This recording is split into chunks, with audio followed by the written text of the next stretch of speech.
Students हम बात करेंगे kinetic molecular interpretation of liquids की। हम यहाँ पर देख लेते हैं कि काइनेटिक मॉलिक्यूलर इंटरप्रिटेशन से क्या मुराद है।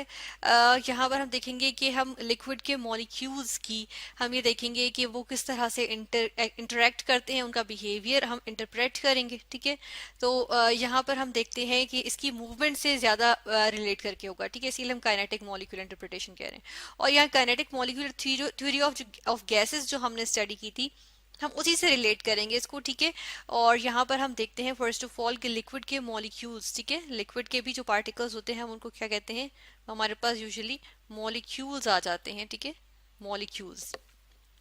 इनकी फर्स्ट ऑफ ऑल हम यहाँ पर मूवमेंट की बात करते हैं तो देखिए यहाँ पर भी हम ये देखेंगे कि लिक्विड के मॉलिक्यूल्स की रैंडम मूवमेंट होती है। ठीक है, हैपहैज़र्ड रैंडम मूवमेंट होती है। लेकिन ये वाली जो मूवमेंट होती है ये रिस्ट्रिक्टेड होती है, यानी कि क्योंकि हम देखते हैं कि जो डिस्टेंस होता है लिक्विड के मॉलिक्यूल्स में, अब जिस तरह गैस में अगर हम यहाँ पर देखें कि एक हमारे पास एक बीकर है, ठीक है, और यहाँ पे एक हमने कंटेनर ले लिया।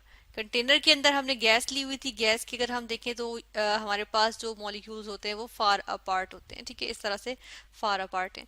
लेकिन अगर हम यहाँ पे लिक्विड देखें, कोई लिक्विड हमारे पास मौजूद हो, तो उसके जो मॉलिक्यूल्स होंगे वो हमारे पास क्लोज होंगे। ठीक है, क्लोज इनफ होंगे कि गैस के मॉलिक्यूल्स के से मुकाबले में देखें तो इसके मॉलिक्यूल्स जो है वो क्लोज होंगे। ठीक है, लेकिन अगर हम यहाँ पर इसको कंपेयर करें किसके साथ, एक हमारे पास टुकड़ा है किसी सॉलिड का, ठीक है, तो उससे अगर कंपेयर करें तो देखते हैं हम कि उसमें तो और क्लोजली पैक्ड होंगे। ये जिस तरह से ये देखें हम बिल्कुल क्लोजली पैक्ड हैं। ठीक है, तो इसमें तो बिल्कुल मूवमेंट की गुंजाइश ही नहीं है। जब हम सॉलिड्स की बात करें तो देखें मूवमेंट की बिल्कुल भी गुंजाइश नहीं है, क्लोज पैकिंग आ रही है हमारे पास इस तरह से। ठीक है, तो हम ये देखते हैं कि लिक्विड्स में हमारे पास गुंजाइश होती है, यानी कि कुछ ना कुछ स्पेसेस यहाँ मौजूद हैं, और इन स्पेसेस की मौजूदगी की वजह से हम देखते हैं कि हमारे पास यहाँ पर इनमें रैंडम मूवमेंट आ जाती है। ठीक है, इसके अलावा हम ये देखते हैं कि जो इनके अंदर फोर्सेस ऑफ अट्रैक्शन होती हैं वो ग्रेटर होती हैं। अगर हम फोर्सेस ऑफ अट्रैक्शन के लिहाज से देखें, यहाँ पर हम लिखेंगे इंटरमोलिक्यूलर फोर्सेस ऑफ अट्रैक्शन, जो कि हम देखते हैं कि ये हमारे पास लिक्विड के जो मॉलिक्यूल्स होंगे इनके दरमियान में जो फोर्सेस ऑफ अट्रैक्शन होंगे उनको हम कहते हैं।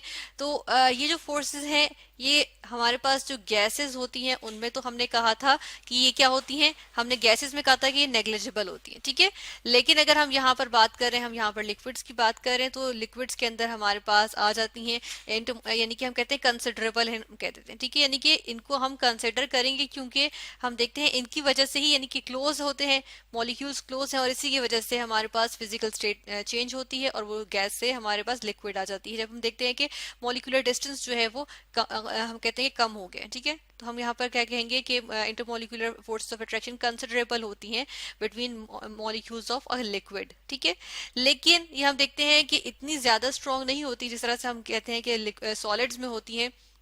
सॉलिड्स में तो बहुत ज्यादा स्ट्रांग होती है ना, इसीलिए हम देखते हैं कि लिक्विड्स जो है वो एक दूसरे से बिल्कुल जुड़े हुए नहीं होते जिस तरह हम यहाँ सॉलिड में देख रहे हैं, बल्कि ये इस तरह से मौजूद होते हैं। ठीक है, तो यहाँ पर हम देख लेते हैं कि इनकी रैंडम मूवमेंट और इनके दरमियान जो फोर्सेस ऑफ अट्रैक्शन होती हैं वो किस तरह से हमारे पास आ जाती हैं।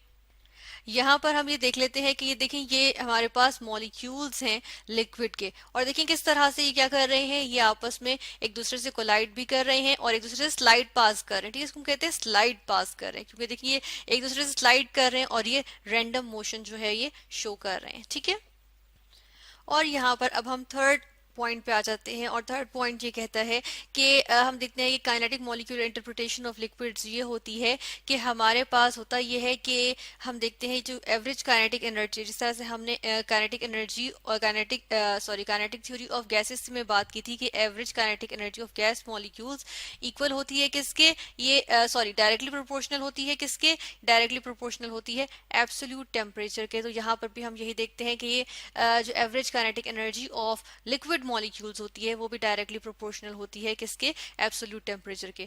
एब्सोल्यूट टेम्परेचर के लिए हम कैपिटल टी लिखेंगे, और एब्सोल्यूट टेम्परेचर से मुराद है यानी कि केल्विन में, केल्विन स्केल पे जब हम टेम्परेचर लेते हैं तो हम उसको कहते हैं एब्सोल्यूट टेम्परेचर। ठीक है, और यहाँ पर हम ये देख लेते हैं कि जो इसमें हमारे पास काइनेटिक एनर्जी ही बेसिकली होगी, किस वजह से, क्योंकि हम देखते हैं कि इसके अंदर मूवमेंट है, और जो मूवमेंट की वजह से या मोशन की वजह से किसी सब्सटेंस में एनर्जी होती है वो उसकी काइनेटिक एनर्जी होती है। ठीक है ना, और यहाँ पर भी हमारे पास हम देखते हैं कि डिफरेंट स्पीड से मूव करेंगे, क्योंकि रैंडम मूवमेंट है इसलिए हम देखते हैं कि मॉलिक्यूल्स की डिफरेंट स्पीड्स होंगी, इस वजह से हम कहते हैं कि हमें एवरेज काइनेटिक एनर्जी लेते हैं।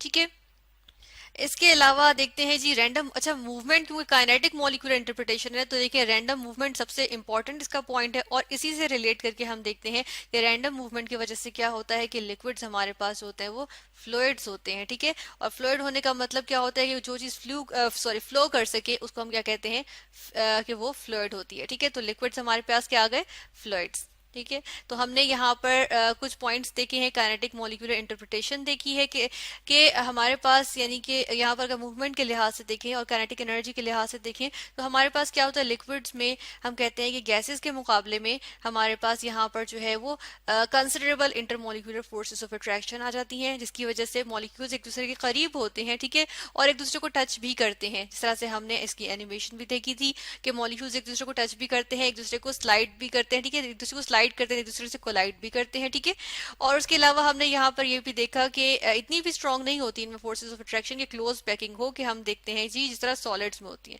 तो हम देखते हैं लिक्विड्स में रैंडम मूवमेंट आ जाती है क्योंकि इनमें कंसिडरेबल फोर्सेस ऑफ अट्रैक्शन होती हैं, लेकिन फिर भी इतनी ज्यादा नहीं होती कि ये जो है वो क्लोज पैकिंग आ जाए, तो मूवमेंट इनमें होती है, इसीलिए ये फ्लो भी करती हैं और ये फ्लूइड्स होते हैं। और इसीलिए हम देखते हैं कि हमारे पास लिक्विड के मॉलिक्यूल्स फुल टाइम हम कहते हैं मोशन में रहते हैं। ठीक है, और मोशन की वजह से जो एनर्जी आती है उसको हम कहते हैं काइनेटिक एनर्जी। और डिफरेंट मॉलिक्यूल्स के हम देखते हैं रेंज ऑफ, हमारे पास जो मॉलिक्यूल्स जो लिक्विड के मौजूद होंगे उनकी रेंज ऑफ स्पीड आ जाएगी। तो स्पीड की का असरअंदाज होती है किस पे, स्पीड होती है मोशन के वक्त वक्त हमारे पास स्पीड आ जाती है, और स्पीड जो होती है उसको हम देखते हैं असरअंदाज होगी किस पे, काइनेटिक एनर्जी पे। इसलिए हम एवरेज काइनेटिक एनर्जी लेते हैं, और एवरेज काइनेटिक एनर्जी जो एक लिक्विड मॉलिक्यूल्स में होगी वो डायरेक्टली प्रोपोर्शनल होती है एब्सोल्यूट टेम्परेचर के, यानी कि temperature that is taken in kelvin scale. ठीक है, तो इस तरह से यहाँ पर हमने स्टडी किया kinetic molecular interpretation of liquids.